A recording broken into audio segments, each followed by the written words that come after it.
এক দেশে ছিল এক রূপকুমারী। তার রূপের কোনো শেষ ছিল না। চাঁদও যেন তার সামনে লজ্জা পেত। রোদে তার চুল ঝিলমিল করত, আর চোখে ছিল এক অদ্ভুত কোমল আলো। দূর দূরান্তের রাজারা পর্যন্ত তার সৌন্দর্যের গল্প শুনে বিস্মিত হতো। কিন্তু এই রূপই একদিন তার জীবনের কাল হয়ে দাঁড়াল। এক গভীর অরণ্যে থাকত এক ভয়ঙ্কর দৈত্য। সে ছিল বিশাল দেহী, চোখ দুটো আগুনের মতো জ্বলত। রূপকুমারীর রূপের কথা একদিন তার কানে গেল। প্রথম দেখাতেই দৈত্য তার প্রেমে অন্ধ হয়ে গেল। কিন্তু সে জানত না ভালোবাসা কি, জানত শুধু দখল করা। এক অমাবস্যার রাতে কালো ধোঁয়ার মতো হঠাৎ করে সে এসে রূপকুমারীকে তুলে নিয়ে গেল। রাজ্যের প্রাসাদ, বাবা মা সব পেছনে ফেলে সে পৌঁছে গেল এক অদ্ভুত রাজ্যে। সে রাজ্য ছিল ভয়ঙ্কর ও রহস্যময়। সেখানে ঘাসগুলো নীলচে, আকাশ সব সময় ধূসর। মানুষগুলো ছিল অদ্ভুত, কারো কান ছিল অস্বাভাবিক বড়, কারো আবার পিঠের পেছনে লেজ। তাদের চোখে ছিল না হাসি, শুধু নীরবতা। এই সব দেখে রূপকুমারীর বুক কেঁপে উঠল। ভয়ে সে কাঁদতে লাগল। দৈত্য তাকে নিয়ে গেল নিজের গুহায়, এক অন্ধকার পাথরের গুহা। দৈত্য বলল, তুমি এখানেই থাকবে, আমি তোমার জন্য খাবার আনব। দৈত্য বাইরে চলে গেলে গুহার নিস্তব্ধ হয়ে যেত। কিছুক্ষণ পর সে ফিরে আসত, হাতে সাপ। সে আগুনে পুড়িয়ে সাপ ভেজে খাবার বানিয়ে আনত। এই দৃশ্য দেখে রূপকুমারীর ভেতর ভয় নয়, রাগ জ্বলে উঠল।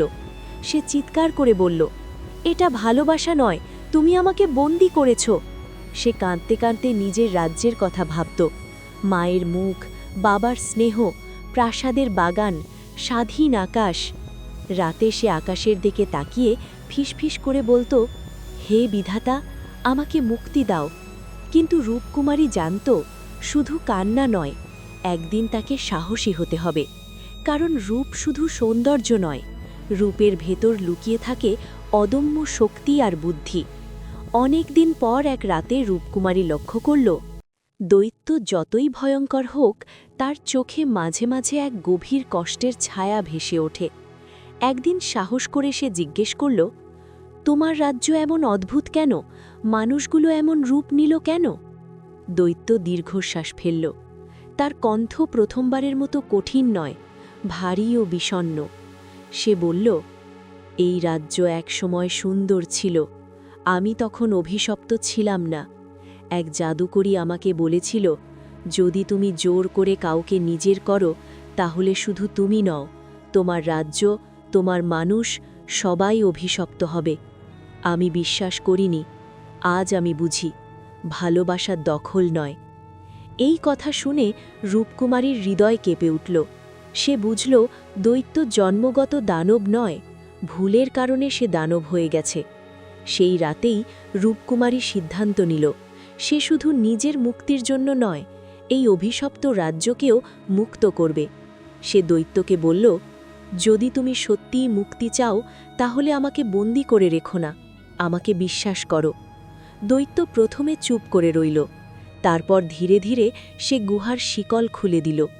ঠিক সেই মুহূর্তে আকাশ কেঁপে উঠল।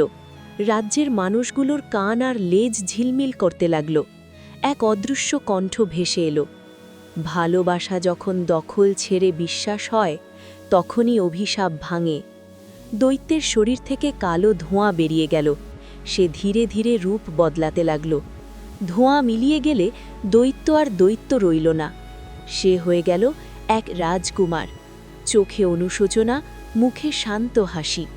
রাজ্যের আকাশ নীল হয়ে উঠল, ঘাস সবুজ, মানুষগুলো আবার স্বাভাবিক রূপ ফিরে পেল। রূপকুমারী ফিরে গেল নিজের রাজ্যে। কিন্তু এবার সে শুধু সুন্দর নয়, সে সাহসী, বুদ্ধিমান আর স্বাধীন।